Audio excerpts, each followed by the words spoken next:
ghetto white trash redneck My son guy. Miller Lite. Yeah, I got to name my kid after a beer I love, man. All right. So you're named after a crappy domestic beer, and then your dad's named Rooster. His name is Rooster. I mean, I guess if you grew up with the name Rooster, you really couldn't. It's not like your name's Steve, and you're like, let me name my kid Miller Lite. You know what he's going to go through. You went through it as a kid yourself, named Rooster. So. Yeah, man, we lived on a farm, man. We named it after the took our shirt off. Yeah, we took our shirt off. And I mean, that dude sounds like a total cock. he Oh, is, yeah. Man. See what I did there? I did. Hey, I got you, man. That was a good joke. Yeah. Hey, the jokes keep getting better as you get older. I don't know where to go to that story from here. I don't know. It's like hopefully Rooster will have some tequila in the freezer to give to his daughter Margarita. Oh. Yeah. Oh Lord, that's what they set up to that. Oh, there's plenty of people named Margarita though, so that's not too uncommon. Let's go into the badass of the week because this story is awesome. I love this. This goes to one of the most conditioned athletes of all time. Badass of the week. Badass of the week. Yeah. I love now. Actually, in this story, he's a badass for two reasons. But Miggy, I'll let you tell the story first. I wish I knew the word "two" in. Was he Czech? Was he Czech or Slovakian? I don't remember. It's Czech. Check him. The guy with the greatest possible mullet of all time, Jaromir Jagr, probably the most conditioned athlete of all time, next to Bruce Jenner or whatever it is now.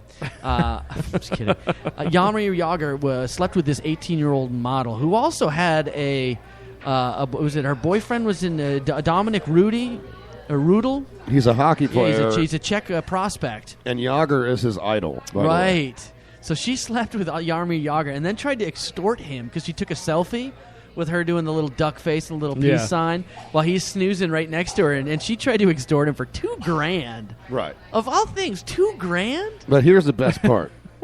She tries to extort him. He laughs about it because, first of all, Jagr's not married. He's a single guy.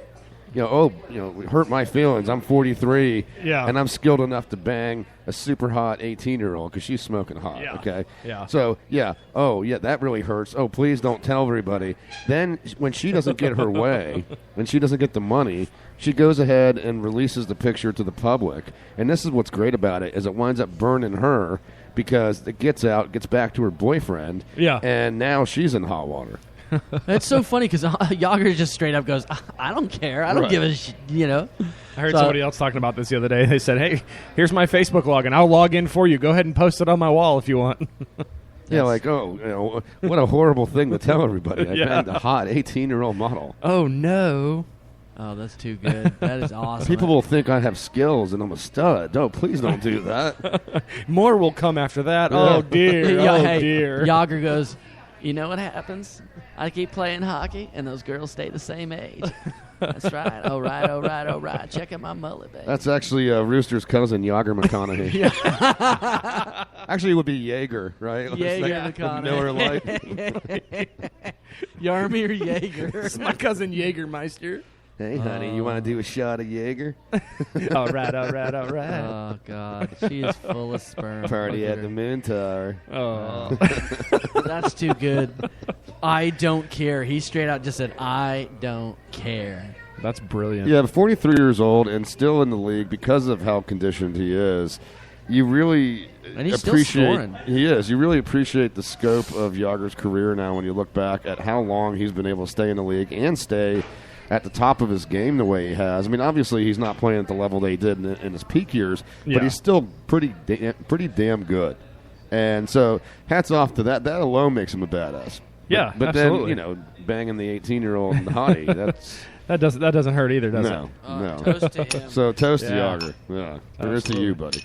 All right, well, Craniacs, we're going to jump to a commercial break. Now, when we get back, we've got some job news. Oh, actually, you know what? I just skipped a segment. No, we don't. We don't have job news in next segments. My mistake. We do have hockey news, though, to get into.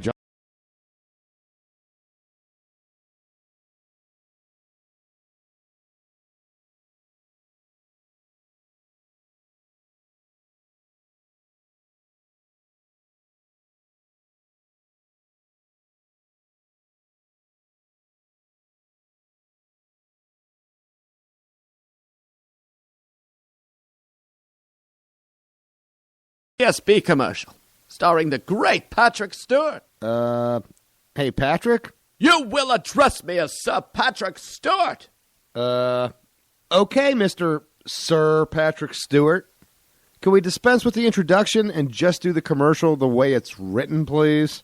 My contract states I have some creative license with this, considering I'm not even getting paid. Yeah. Just take it from the top. Sir Patrick Stewart. ESB Brewing commercial, take 2. This is Patrick Stewart for ESB Brewing. I remember in primary school when I had my first pint of ale, leading me to a 68-year love affair. As a young lad, I was precocious and mischievous. Oh, for Christ's sake, could you get on with it? Yes, ESB Brewing brings me back to the jolly good days of my youth. Visit ESB Brewing and purchase a cold pint today. And that's a wrap. Was that so hard, Sir Jackass Stewart? Mind your tongue, you barbarian! Pardon our advertising. At ESB Brewing, we spend our money on beer.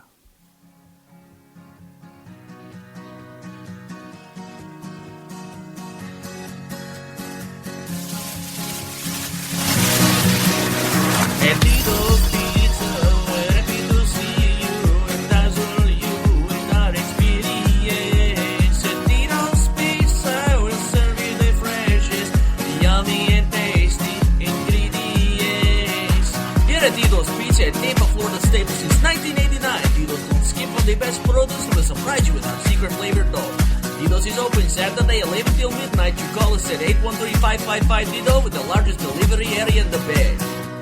And Tito's Pizza, we're happy to see ya. And thanks for you with our experience. And Tito's Pizza, we'll let you in on it to see what it is in our dildo.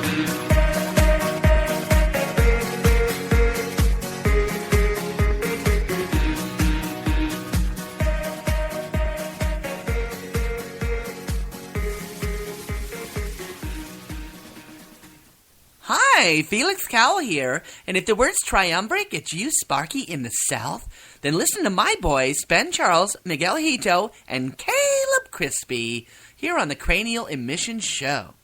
In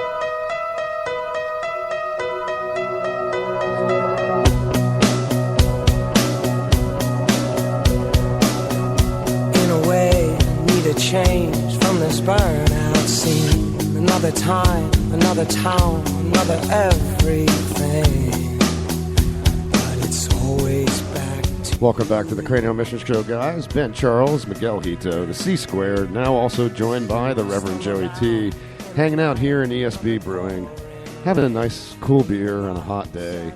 333 North Falkenberg Road, Sweet D. Ooh, Sweet D. 407 is the place that you can do so if you're thirsty as well. There's about 10 different beers to choose from behind the bar. All you got to do is come up here and ask the lovely Genevieve to pour you a pint of one of ESB's finest. You want to be a part of the show, you can do it by calling 813-438-6068. John Tortorella in the news, like I was talking about before the break. I don't know if you guys heard, but they've dubbed him to be the head coach of the 2016 U.S. World Cup team now. Really? Which is good. He needed the job. Keeps getting fired from NHL jobs. Well, not exactly the most well-liked guy over the years. He's made quite a few enemies since his Cup run with the Lightning in 2004. It's really been nowhere but down since. He ended on a high note then, and it's really just gone downhill from there. Well, they have a press conference to ring in his hiring. And some pranksters get involved, and they prank call this press conference. So literally the first 3 questions were all prank questions. The first one in the press conference, it comes from a guy, Gil Johnson. He calls himself of slapshot.org. So this was on the radio? This was, it was on TV, on the radio, yeah. They were taking calls, guys. And they were taking calls. And Gil tells Tortorella, your mama's so bald, even a wig wouldn't help. And he goes, did you hear that one? And then he goes, hey, puck you. And he hangs up. So, you got to figure, wow, that's a hell of a way to start the press conference, right? So you're going to try to shake it off. You're going to try to as Taylor Swift would say. And all of a sudden, the second question comes in. Blake Thomas, from some sort of free press he says he's from, and he asked Tortorella what his favorite dolphin movie was. What'd he say?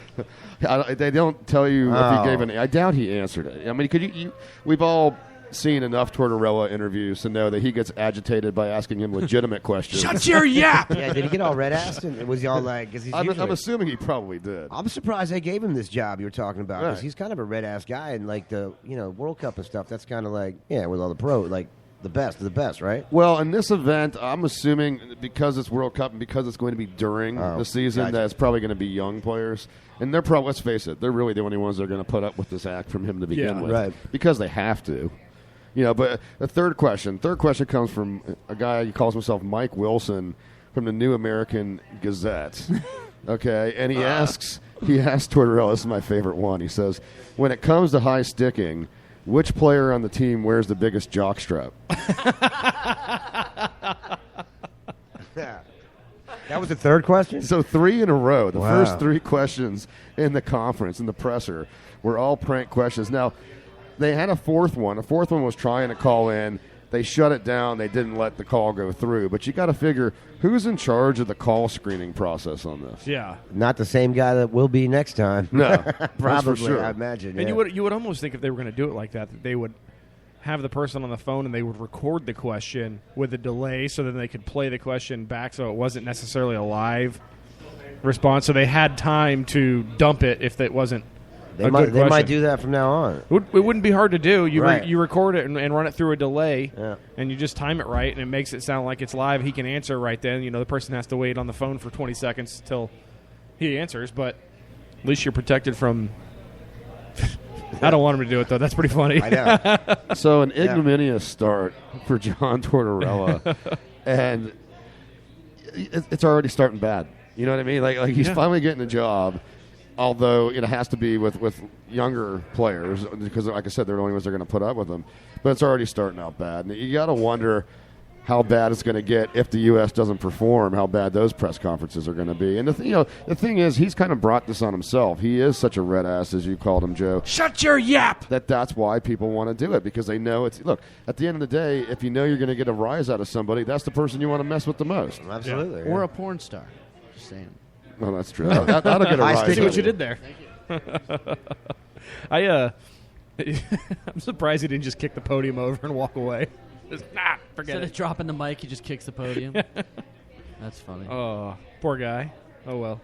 Sucks for him. I teased before the break that Kobayashi's in the news, and yes, he's using his eating skills, but this is not an eating championship like he's usually in.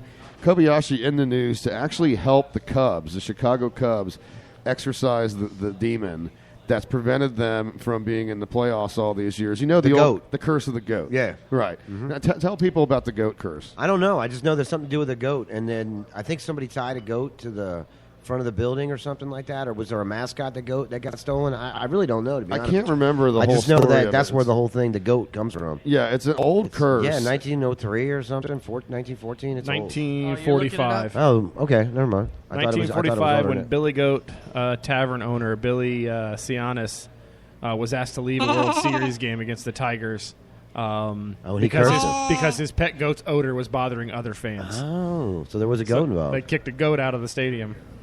And they haven't been in the playoffs since.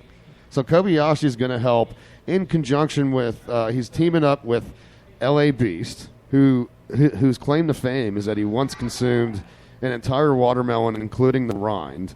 They are now joining forces, and they are going to devour a 40-pound cooked goat. Where's Joey Chestnut? Joey Chestnut, apparently, now that he's been winning the Nathan's Hot Dog contest, I guess he's too big for it now.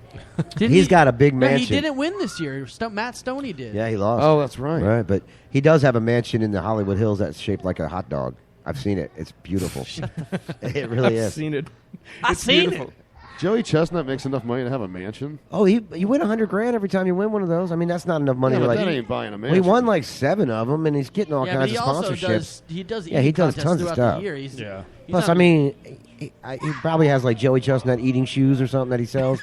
You know what I mean? That get you better like lean in the table or something. I don't know. You'd think they'd have him endorsing like lap bands or something. You know what I mean? or toilet paper. The Joey, Something like that, maybe. The Joey Chestnut